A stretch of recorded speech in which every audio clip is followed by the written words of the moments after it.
எனது அன்பான காலை வணக்கங்கள்.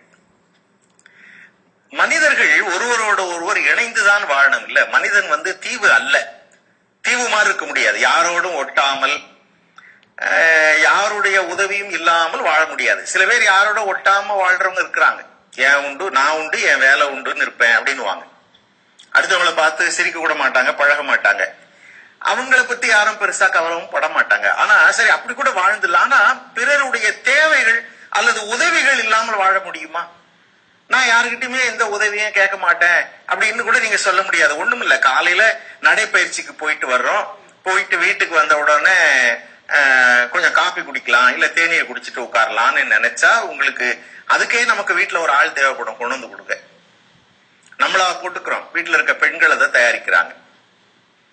அத ஒரு காப்பியை கலக்கிறதுக்கு என்னென்ன பொருள்லாம் சேர்ந்திருக்கு, அதை யார் யாரெல்லாம் கொண்டு வந்து கொடுத்தா, பாலை சரியா பால் கொண்டு வந்து கொடுக்கிறவர் கொடுக்கணும், வீட்டுல கடையில போய் அந்த காஃபி தூள் வாங்கிட்டு வரணும், உங்களுக்கு வீட்டுக்கு அடுப்பு எரிக்கிறதுக்கு தேவையானது வரணும், எல்லாம் நடந்தாதான் ஒரு கப்பு காப்பியே கிடைக்கும். எதுக்கு சொல்ல வரேன்னா, மனிதர்கள் ஒருவரை ஒருவர் சார்ந்துதான் வாழ வேண்டி இருக்கிறது. நம்ம அதை உணராமல் இருக்கலாமே தவிர உண்மை அதுதான். நான் யாரையும் சாராமல் வாழ்வேன்னு சொல்றது உண்மையா இருக்க வாய்ப்பே இல்லை. ஆனால் இன்னைக்கு நிலைமை எப்படி ஆயிடுச்சுன்னா, இந்த சார்ந்து வாழ்வது என்பது இன்னும் அதிகமாயிருச்சு. ஆனால் சகிப்புத்தன்மைன்றது குறைஞ்சு போச்சு.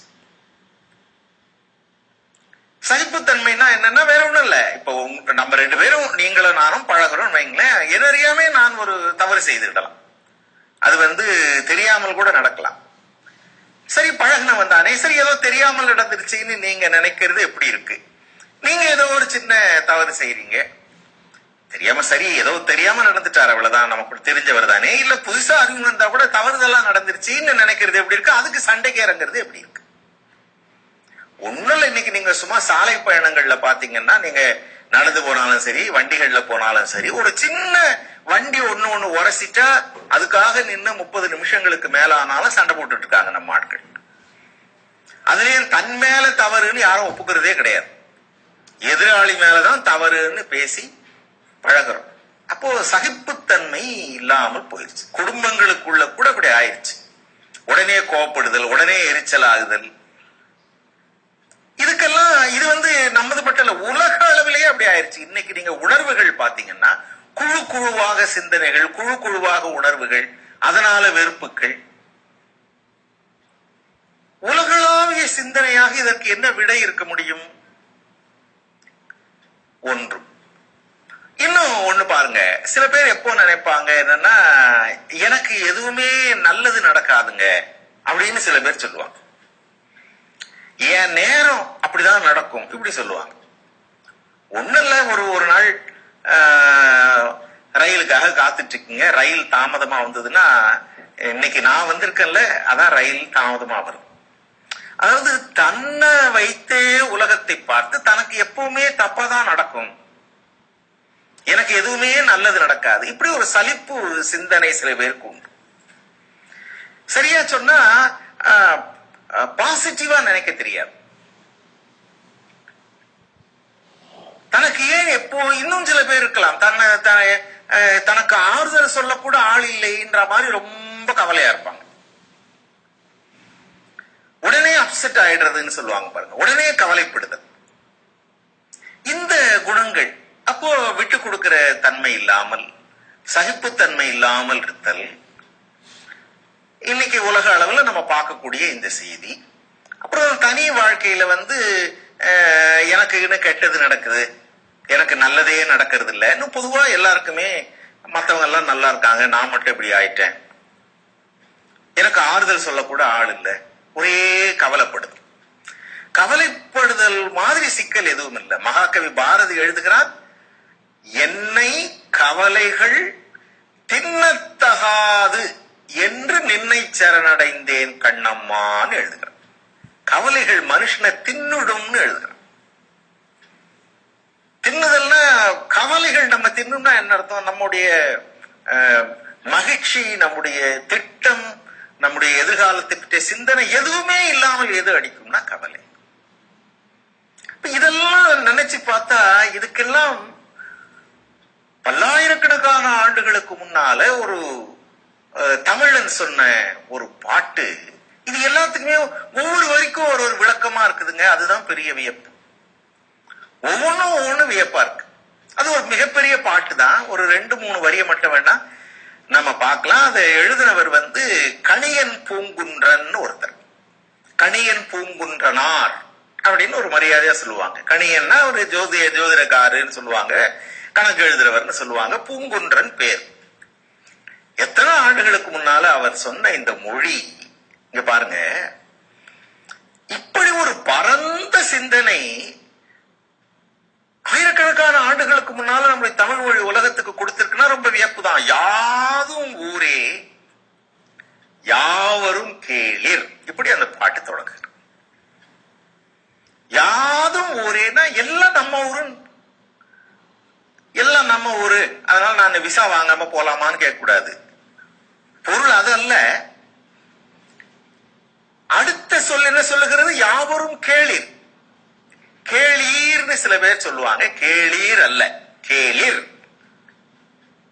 குறில்ல வரும். கேளிர். கேளிர் என்றால் உறவினர்னு பொருள், சொந்தக்காரங்க. பாருங்க, யாதும் ஊரே யாவரும் கேளிர் அப்படின்னா என்ன பொருள்? எல்லாம் நம்ம சொந்தக்காரங்கப்பா, எல்லாம் நம்ம இடம் தான். எல்லாம் நம்ம இடம் அப்படின்னா என்னன்னா, குறைஞ்சது இப்போ நமக்கு பாருங்க, பொது இடத்துல இருக்கக்கூடிய, என் வீட்டுல இருக்கக்கூடிய பொருளை நான் பத்திரமா பாதுகாப்பா வைப்பேன். பொது இடத்துல இருந்தா நான் கவலைப்பட மாட்டேன். என் வீட்டை நல்லா கூட்டி பெருக்கி சுத்தமாக்கி குப்பையை கொண்டாந்து தெருவில் போட்டுருவோம். என் வீடு சுத்தமானால் போதும், தெரு எப்படி போனா எனக்கு என்ன. ஆனா இந்த தமிழன் சொல்லுகிறான், யாதும் ஊர்னா எல்லாமே என் இடம் அப்படின்னா எல்லா இடத்தையும் எனக்கு சொந்தமான இடத்தை நான் பராமரிப்பது போல பராமரிக்கலாம். யாவரும் கேளுனா எனக்கு எதிரிகள்னு யாருமே கிடையாது உலகத்துல. இந்த சிந்தனை உலகளாவிய அளவுல வந்து விட்டால் இந்த உலகம் எவ்வளவு மகிழ்ச்சியா இருக்கும் நினைச்சுப்பாரு. யாதும் ஊரே யாவரும் கேளிர். நான் இனத்தால், மொழியால், மதத்தால், ஜாதியால், நாட்டினுடைய எல்லையால் எப்படி பிரிந்திருந்தாலும் சரி, மனிதன் என்கிற ஒரு தகுதி போதும், நாம் எல்லாம் ஒன்று என்கிற உயர்ந்த சிந்தனையை இந்த முதல் வரியிலேயே அந்த புலவன் அடித்துக் கொண்டு போகிறான். யாதும் ஊரே யாவரும் கேளிர். அடுத்து சொன்னான் பாருங்க, தீதும் நன்றும். தீது அப்படின்னா புரியுது இல்லைங்களா? தீமை, கெடுதல். நமக்கு ஒரு கேடு நடக்குது, நமக்கு ஒரு கஷ்டம் வருது, நம்ம ஒரு அதிர்ச்சி தரக்கூடிய சம்பவத்தை சந்திக்கிறோம், தீது. இன்னொன்னு நன்று, நல்லது நடக்குது, நமக்கு நல்ல வளர்ச்சி வருது, வெற்றி அடைகிறோம். இந்த 2 எல்லை சொல்றாரு பாருங்க, தீதும் நன்றும் பிறர் தர வாரா அப்படின்னா புலவன். உனக்கு ஒரு கெட்டது நடக்குதுன்னா அது இன்னொருத்தவங்க எனக்கு கொடுத்துட்டாங்கன்னு நினைக்காத. உனக்கு ஒரு நல்லது நடக்குதுனாலும் இன்னொருத்தவங்களை எதிர்பார்க்காத, சொல்லாத. தீதும் நன்றும் பிறர் தர வாரா என்றால் உன்னுடைய முயற்சி. நீ சரியாக முயன்றால் நீ வெல்லுகிறாய், உனக்கு நல்லது நடக்கிறது. இல்லாவிட்டால் நீ தோற்கிறாய். அடுத்தவங்க மேல பழிப்படாது. எனக்கு நல்லதே நடக்கிறது இல்ல, எனக்கு எப்ப பார்த்தாலும் கெட்டதுதான் நடக்குது என்று பிறரை சொல்லாதே. உன்னுடைய வளர்ச்சியும் உன்னுடைய தளர்ச்சியும் உன் கையில் இருக்கிறது. எவ்வளவு பெரிய சிந்தனை பாருங்க. யாதும் ஊரே யாவரும் கேளிர், அது ஒரு எல்லை. தீதும் நன்றும் பிறர் தரவாரா, அடுத்தவங்க மேல பழி போடாத. நீ வெற்றி அடையணும் என்றால் நீ முயற்சி செய். நீ முயற்சி செய்யாவிட்டால் உனக்கு நல்லது நடக்க போறதில்லை. அடுத்தவங்களை பழி சொல்லாதீங்க என்கிற உயர்ந்த கருத்தை பல்லாயிரக்கணக்கான ஆண்டுகளுக்கு முன்னால் நம்முடைய தமிழ் மொழி உலகத்துக்கு வழங்கி இருக்கிறது.